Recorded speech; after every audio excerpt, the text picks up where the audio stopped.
Pemirsa, para menteri dilarang mengganti pejabat, baik pejabat setingkat dirjen, direktur maupun direksi BUMN, serta tidak boleh mengambil kebijakan strategis hingga Oktober 2019. Hal ini berkaitan dengan akhir masa jabatan Kabinet Kerja. Kepala Staf Presiden Muldoko menyampaikan instruksi Presiden Joko Widodo kepada seluruh menteri agar tidak mengganti jabatan-jabatan strategis baik pada level Direktur Jenderal maupun level Direktur. Para menteri juga dilarang mengambil kebijakan strategis hingga batas waktu 20 Oktober agar tidak menimbulkan beban pada Kabinet Kerja Jokowi Jilid 2. Ini kan saat-saat kritis ya. Relatif tinggal berapa bulan kan begitu. Jangan sampai nanti punya beban di kedepannya gitu. Jabatan-jabatan pada posisi tertentu yang levelnya level dirjen atau bagaimana itu. Para semua menteri tidak boleh lagi mengganti pada level tertentu, bisa direktur ya. Itu sudah perintah presiden, jangan dianalisa yang lain. Larangan penggantian pejabat strategis dan pengambilan keputusan strategis ini disampaikan Muldoko Senin siang sehari setelah pemadaman listrik secara massal di Jabodetabek. Kasus pemadaman listrik yang menjadi perhatian Presiden Jokowi ini merupakan tanggung jawab PT PLN yang kini dipimpin oleh pelaksana tugas Direktur Utama Sri Penny Inten Cahyani. PT PLN merupakan badan usaha milik negara di bawah Menteri BUMN Rini Sumarno. Muldoko menegaskan jabatan strategis yang dimaksudkan Presiden termasuk juga jabatan-jabatan di BUMN yang tidak boleh diganti hingga Oktober. Penempatan atau penggantian jabatan-jabatan pada posisi tertentu. Dua hal itu. Ya. Termasuk direksi BUMN, Pak? Ya, saat kritis ya. Relatif tinggal berapa bulan kan begitu. Jangan sampai nanti punya beban di kedepannya. Larangan penggantian pejabat dan pengambilan kebijakan strategis ini berkaitan dengan akhir masa jabatan Presiden periode pertama dan seluruh anggota Kabinet Kerja Jilid 1 yang berakhir Oktober 2019. Jokowi yang akan dilantik 20 Oktober 2019 nanti sebagai Presiden untuk periode kedua akan menyusun kembali Kabinet Kerja Jilid 2 periode 2019-2024. Tim Liputan Metro TV.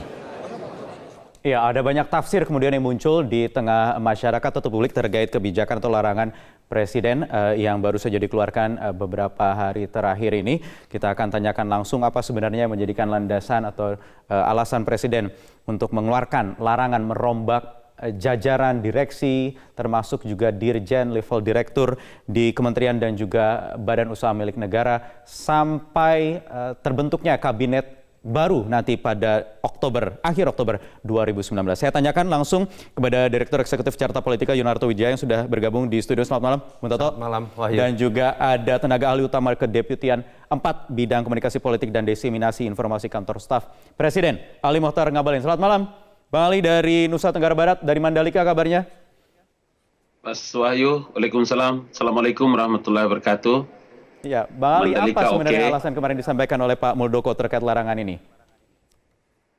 Ya, pertama Mas Wahyu dan Mas Toto bahwa apa yang disampaikan oleh Bapak Presiden pada sidang Kabinet Senin tanggal 5 Agustus 2019 kemarin itu sebetulnya kalau kita mau sebutkan itu merupakan titah penting bagi Presiden menyampaikan kepada jajaran kabinetnya maupun para pimpinan lembaga dan kementerian bahwa pernyataan Bapak Presiden itu merupakan larangan karena menjaga, pertama adalah sustainable program strategis yang hendak dilakukan sampai dengan Oktober akan datang.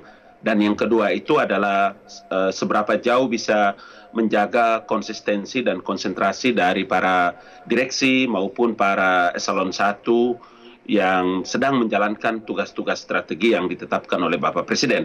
Karena itu memang dari Agustus sampai Oktober ini adalah larangan Bapak Presiden itu secara resmi agar tidak melakukan satu keputusan strategis dan menggantikan para pimpinan direksi, kemudian eselon 1 dan beberapa pejabat-pejabat strategis di kementerian dan lembaga. Jadi alasan keberlangsungan begitu ya sampai kabinet ini atau pemerintahan ini selesai di Oktober nanti kemudian dilanjutkan oleh pemerintahan yang baru di mana juga Presiden Joko Widodo yang memimpin. Tidak ada alasan-alasan lain karena banyak yang mempertanyakan ini ada unsur politis dan lain sebagainya, Bang Ali. Tidak. Artinya kan begini, keputusan strategis yang telah ditetapkan bukan saja baru 2-3 bulan yang lalu, tapi ini kan sudah lama. Saya sebut saja umpama untuk BUMN strategis. Seperti sekarang di Angkasa Pura I maupun Angkasa Pura yang satunya lagi, Angkasa Pura II saya maksudkan, itu adalah satu keputusan-keputusan strategis yang hendak dilakukan seperti di Kalimantan, bandara, kemudian seperti kami sekarang yang sedang melakukan pengecekan terhadap perluasan bandara, kemudian Mandalika dan lain-lain sebagainya. Ini adalah program-program strategis seperti 10 destinasi strategis yang telah ditetapkan oleh Bapak Presiden. Sehingga kalau terjadi perubahan direksi dan lain-lain, atau seperti di kementerian, lembaga, maka itu akan mengganggu kinerja dari Agustus sampai dengan Oktober yang akan datang. Ya, oke. Saya ingin ke Bung Toto. Wajar? Tidak wajar? Ya, sebetulnya tinggal melihat bagaimana kebijakan ini apakah baru pernah ada misalnya sehingga bisa dianggap anomali. Kalau kita lihat sebetulnya dulu zaman SBY bahkan terjadi bukan hanya pada saat pergantian kepemimpinan. Pada saat pertama memang betul di 2014 dan itu sangat dini malah ya. Sebelum masuk ke pemilu presiden, tanggal 23 April surat edaran keputusan dari presiden kepada menteri dan instansi terkait itu diminta untuk tidak membuat kebijakan strategis. Bahkan ada satu poin yang mengatakan tidak boleh membuat kebijakan yang berpotensi mengganggu jalannya Pilpres.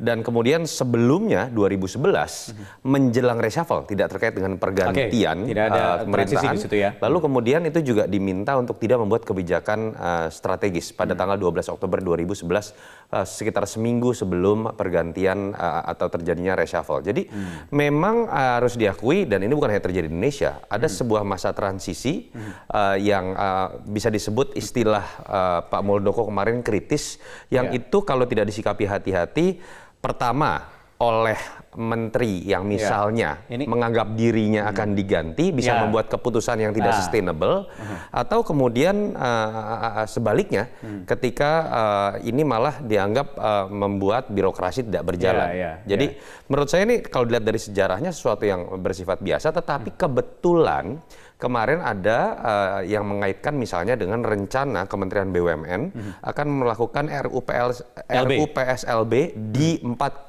bank utama BNI, Mandiri, BUMN. BTN, dan BRI, lalu PGN dan orang menganggap ini adalah ada yang sifatnya ad hoc juga terkait dengan Kementerian BUMN. Tapi menurut saya itu sifatnya spekulatif. Tetapi menurut saya tapi ketika dilihat momennya tadi ketika di 2011 ada momen reshuffle ini kan artinya berkaitan dengan wajar ketika ada publik menafsirkan ini secara politis. Loh sudah pasti politik. Ini keputusan politik yang sifatnya untuk menjaga kewibawaan politik kementerian yang ada sehingga tidak menjadi lambda government. Kira-kira yang ingin dijaga kan adalah bagaimana kebijakannya tetap sustain sehingga kemudian tidak terjadi tanda kutip pemboikotan dari menteri yang menganggap dirinya tidak akan diteruskan. Memasang orang-orang yang berpotensi akan menyandera kepemimpinan kementerian berikutnya. Kira-kira seperti itu. Tapi yang menarik sebenarnya menurut saya adalah catatan kritis. Jangan sampai pembatasan kewenangan ini malah kemudian membuat situasi 3 bulan menjelang 20 Oktober di tiap-tiap kementerian menjadi lambda Justru government menjadi lambda government dini. Karena mereka akhirnya tidak bisa membuat kebijakan apa-apa. Artinya dia harus tetap bersifat fleksibel. Contoh ekstrim kemarin. Kalau PLN misalnya dianggap bermasalah kemarin dan berdasarkan hasil evaluasi kalau adalah ketidakmampuan dari direksi. Itu kan force major sifatnya. Jangan sampai kemudian pemerintah atau Kementerian BUMN tersandera untuk tidak mengganti direksi. Apalagi ini pelaksana tugas yang tidak bisa mengambil kebijakan-kebijakan strategis. Betul. Apakah ini menyangkut juga PLN? Bang Ali mungkin bisa dijawab lagi di segmen selanjutnya. Tetap bersama kami di Prime Talk. Kita lanjutkan perbincangan di Prime Talk. Bang Ali mungkin bisa dijawab tadi apa yang disampaikan oleh Bung Toto. Pertanyaannya larangan ini bersifat mengikat rata semuanya atau fleksibel dengan case-case tertentu? Iya, kalau tadi kita bicara tentang case PLN, maka PLN itu bukan menggantikan, bukan. Tapi kan memang karena direktur utamanya bermasalah, kasus hukum, dan sekarang ada PLT, maka saya percaya dalam rangka menjaga kesinambungan kepemimpinan PLN sebagai perusahaan badan usaha milik negara yang sangat strategis, pasti Presiden punya pertimbangan-pertimbangan lain. Karena apapun alasannya, Presiden memiliki hak prerogatif, dan suka atau tidak suka tentu Menteri BUMN memiliki diskresi untuk bisa melihat tentang masa depan BUMN, karena Direktur Utama PLN itu bukan dalam posisi menggantikan, bukan, tetapi memang dalam rangka menjaga kesinambungan PLN sebagai badan usaha milik negara yang strategis. Di samping memang kemarin ini kan ada sedikit musibah yang suka dan tidak suka harus memang disikapi agar memberikan warna juga kepada publik bahwa PLN sungguh-sungguh memang akan bisa berbuat yang terbaik untuk melayani masyarakat. Artinya bisa saja ya, artinya memang kebijakan ini fleksibel begitu ya? Tidak dalam konteks fleksibel, tetapi saya ingin mengatakan bahwa dalam posisi PLN tentu Presiden memiliki hak prerogatif yang luar biasa, punya otoritas tertinggi untuk pejabat yang mungkin definitif saja bisa terjadi. Bukan pelaksana tugas. Iya, karena sekarang kan PLT ya, PLT. Karena itu tentu Menteri BUMN maupun Bapak Presiden bisa melakukan hal yang terbaik untuk kelanjutan PLN tadi. Tidak khawatir? Ya. Saya melihat begini, jadi jangan dilihat ini sebagai sesuatu yang letter luck, tidak boleh ada kebijakan, seakan-akan vakum, demisioner, kan seakan-akan seperti itu. Tidak, malah ini berbahaya, itulah malah lemdak government akan kemudian terjadi. Ini sebenarnya kan sebuah simbolisasi bahwa harus ada kontrol lebih kuat dari kepala pemerintahan, memastikan menterinya pada masa transisi, ketika nanti kemudian ada yang jadi lagi, ada yang tidak jadi, itu tidak membuat kebijakan yang akan mengganggu apa yang secara sustain akan dibangun pasca 20 Oktober. Jadi kata kuncinya adalah memegang kontrol secara lebih kuat. Bukan sekedar tidak akan ada kebijakan apapun, tidak akan ada pergantian direksi apapun. Tadi kalau contoh force major seperti itu malah berbahaya buat pemerintahan. Kalau kemudian presiden dan semua kementerian kakinya malah kemudian menjadi terikat. Itu yang menurut saya jadi penting. Dan memang ini bukan hanya terjadi di Indonesia. Perdebatan mengenai masa transisi pun misalnya di Amerika Serikat terjadi. Ada selang waktu antara pemilu bulan November dengan pelantikan 5 bulan berikutnya.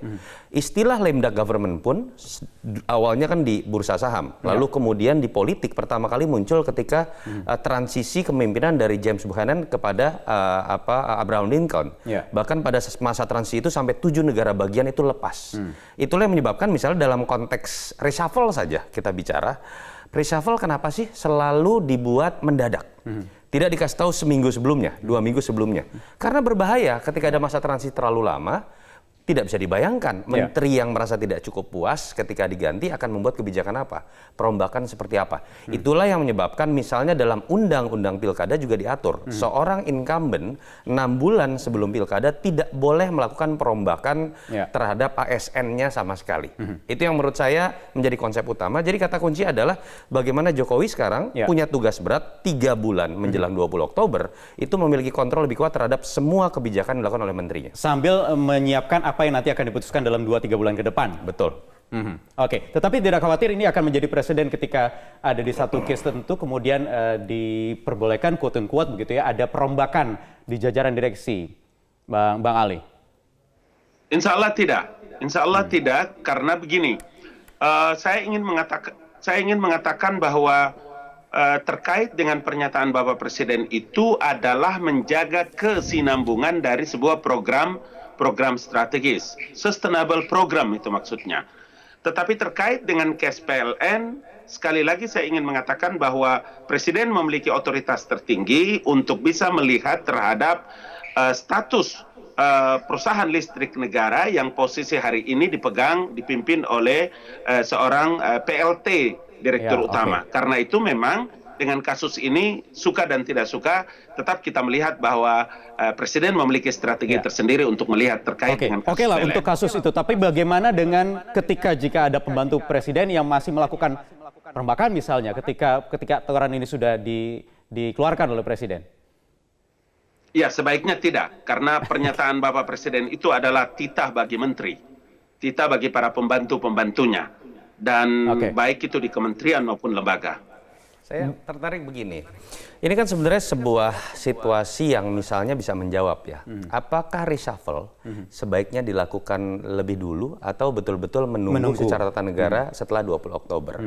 Dari sini kan sebenarnya terlihat bahwa alangkah baiknya dalam masa transisi reshuffle yang bisa dimaknai pembentukan kabinet baru terlebih dahulu tanpa menunggu pelantikan harusnya bisa dilakukan. Misalnya ketika minggu depan akan terjadi reshuffle, tapi konteksnya bukan hanya sebagian, tapi bicara konteks pembentukan kabinet baru, bahwa kemudian nanti bertahap itu urusan lain ya. Itu akan mengurangi perdebatan seperti ini. Jelas akan membuat situasi ketidakpastian karena masa transisi bisa selesai, dan itu akan menurut saya akan nyambung sekali dengan apa yang disebut Jokowi dengan akselerasi kerja cepat dalam pidato visinya kemarin. Apakah nanti ini akan mengarah ke sana? Jangan-jangan ini simbol. Jangan-jangan ini sinyal begitu kalau ya? mau dispekulasikan. Sinyal ya, untuk mengirim gitu ke pembantu-pembantu Tapi Bang Ali pemerintah. tahu, nah udah ketawa. Oke. Udah ketawa itu. Baik, kita nantikan apakah nanti apa yang terjadi dalam 2-3 bulan ini. Terima kasih Bung Toto dan juga Bang Ali Mohtar Ngabalin atas waktunya di Prime Talk. Pemirsa, demikian informasi dan juga dialog yang kami sajikan dalam Prime Talk malam ini. Saya Wahyu Wibowo pamit undur diri. Selamat malam, sampai jumpa.